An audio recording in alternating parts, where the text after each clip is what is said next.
May bawas na siya. May bawas na siya ako. Binili ni Dos tapos hindi niya kakainin. Ayaw din ni ate. Tagasalo, nanay.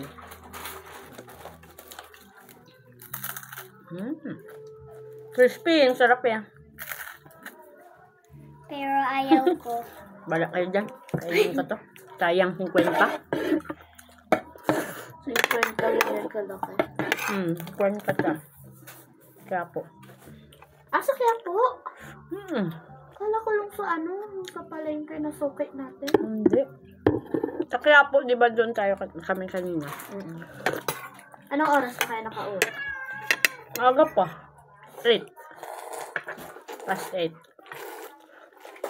9. Nasa school na ako eh. Dandan. Dagdagan mo na. Sarap sabaw. Na ng sabaw.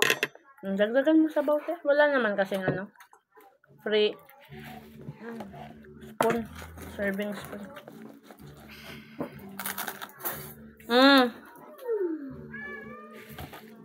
Nagigit siya.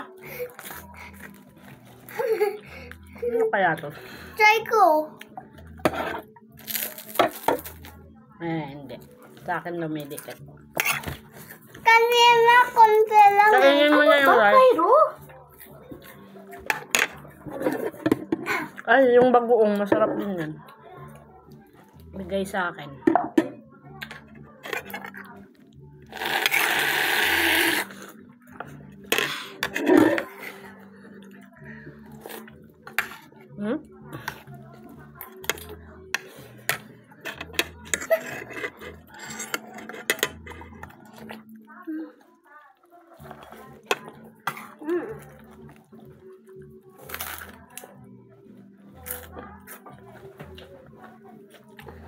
May stuff siya.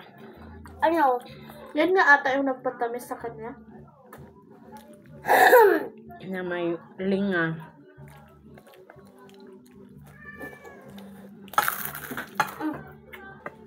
May likit talaga bibig ko.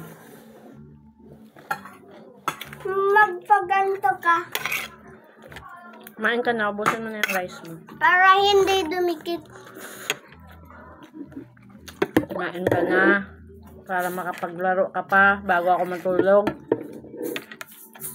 Bulog na ako, maaga ako bukas. Babawi ako ng tulog.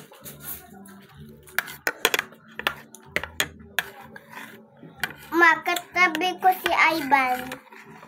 Bakit? Kasi wala nang space dun eh. Saan kayo? Sa likod na naman? Hindi. Saan?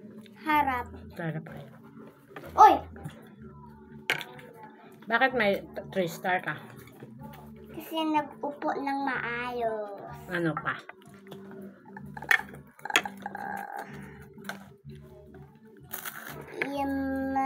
Suddenly, lahat ng nililesson namin ngayon nag-make sense para kay Dos.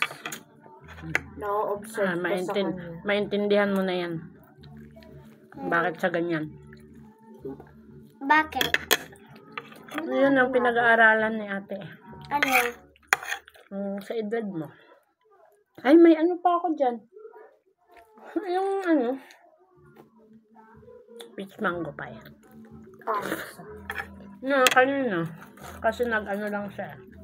Ano? Ayun. Lambot? Yung mix and match. May PhD ka ba, Dos? Pwede. Maano kasi siya eh. Hyper. Hyper. Madaling ma-distract. Hirap mag-focus. ADHD. Wala namang ADHD dati.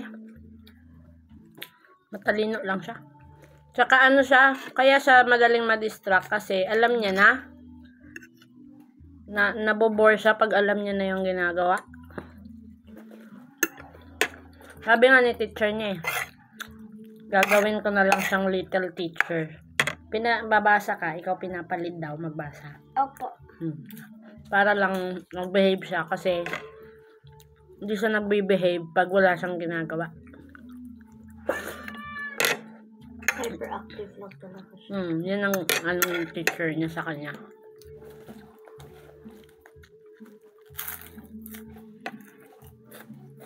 Masarap. Yung ano pa kasi ng ibang ADHD, hindi makapagsalita ng maayos. Eh siya kasi hindi eh. Bunganga nito, straight pa sa ano eh. Kung may ADHD man siya, very very mild lang. What's mild? Kasi kung gusto niya yung topic, nagfo-focus siya. Pag ADHD kasi, kahit ano pa yan. Sa math, ilang oras sila ni ninang niya, wala man niyang siyang pakialam.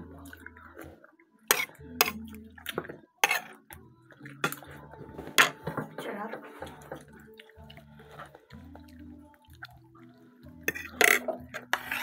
Tingin na siya. Gusto mo ka na, be? Wala kayong lunch? Wawa naman. Ito, isang kanin, bruh. Pakainin yan. Huwag ka magkalat. Ubusin mo na yung rice mo.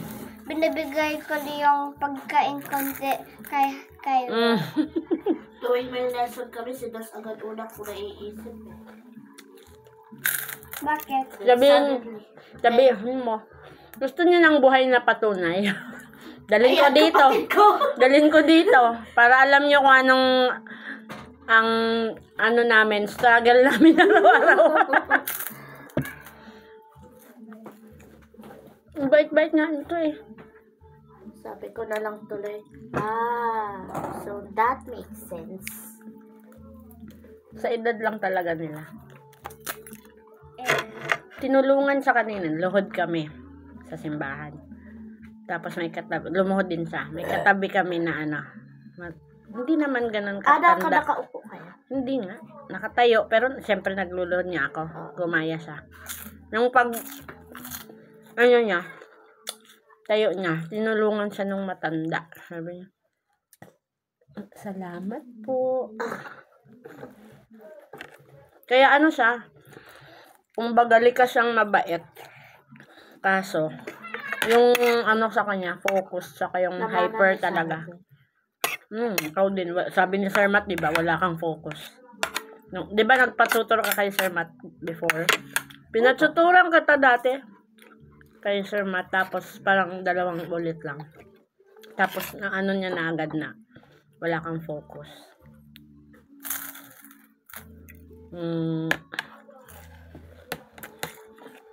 Namana niya sa akin.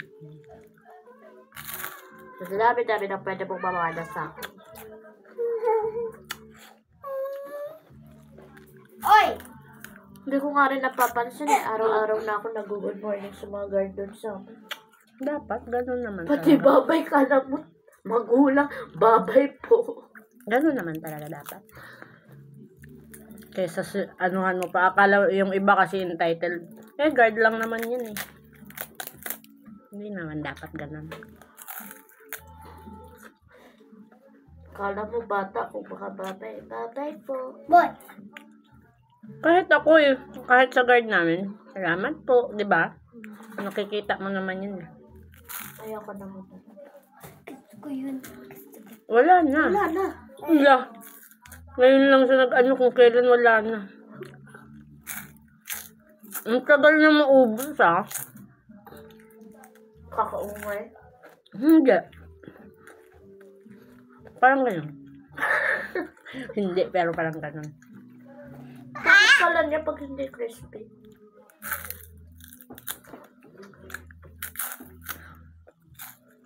Ang dami kong kinain ngayon. Ano? Doon ba ako pagutom? Pagod ka ng gusto. Para kami binugbog buong linggo. Kala mo. Itong dalawa yung physical activity niya eh. Wala na nga kami pati. Hindi kami minini. Isang unit lang kasi siya. So, kahit din yan niya kami i-meet. Tapos, ano na Pagawa lang siya. Pagawa lang siya. Kaya ang aga namin nakaka-uwi tuwing Tuesday and Friday kasi wala kami party. Alas 3 uwi agad tayo. Twice a week nyo namimit bawat prof niya. Ilang oras lang? 2 hours. 3? 2. 3 or 2? 23. Kaya 4 pagod kami. 3 to 2. 10 hours ba naman araw-araw sa school? Sa best link kasi, dati 2 hours, pero 3 hours ang count. 10, 9, Ngayon naman, 7, 6, 3 hours pa rin, pero yung 1 hour na wala kang ginagawa, online class na.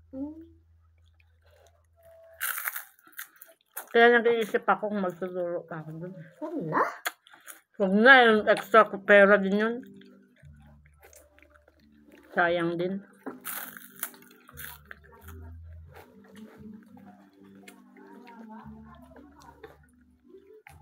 Wednesday, Saturday lang kukunin ko. May aral. Ayan, may aral na yun.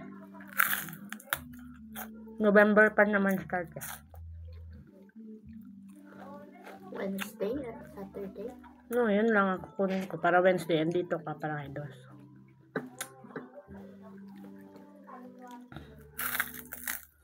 Kasi kung Friday, maapektuhan na naman yung biyahe ng daddy mo pag wala ako, wala ka. Wala ako. Pero paano kung may ganap ako sa Wednesday?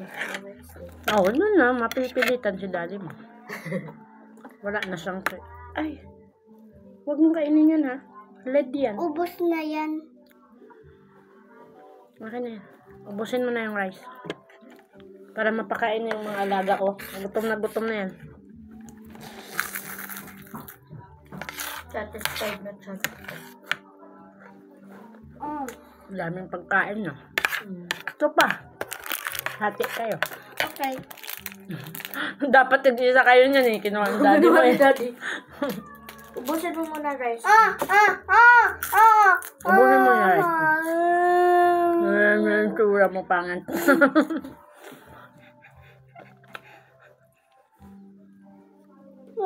Abaw, busog. Lintik kang, ay, busog. Hilig mo kasi maghubad, anak? Ito rin price namin sa namin. Consolation. Busog na siya. Sa play.